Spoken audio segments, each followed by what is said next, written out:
আল্লামা মামুনুল হক সাহেবের মতো এত বড় আলেম যার ঠ্যাঙ্গের দুলার মতো হবে না গলা কাটা ওয়াজ ব্যবসায়ী।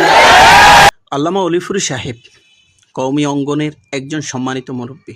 শুধু তাই নয়, অসংখ্য কওমিয়ানের আস্থা ও ভালোবাসার একজন ব্যক্তি।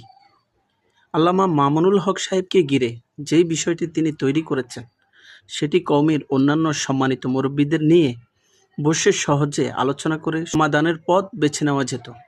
কিন্তু আফসোস, বীরত্ব প্রকাশ করতে কার না ভালো লাগে। আজ তিনি যে বীরত্ব দেখাতে গিয়ে নিজের ঘরের ঐক্যই নষ্ট করেছেন।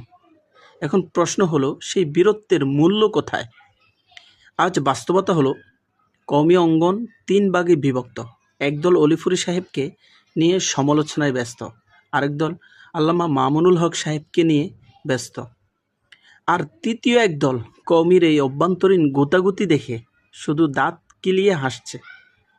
আর সবচেয়ে ভয়ঙ্কর বিষয়, যারা এতদিন কওমিকে ভালোবেসেছে, মুরব্বীদের সম্মান করেছে, তারাও ধীরে ধীরে আস্থা হারাচ্ছে। কারণ মানুষ বিভক্তি দেখতে চায় না, মানুষ নেতৃত্বের মাঝে প্রজ্ঞা, হিকমা এবং ঐক্য দেখতে চায়।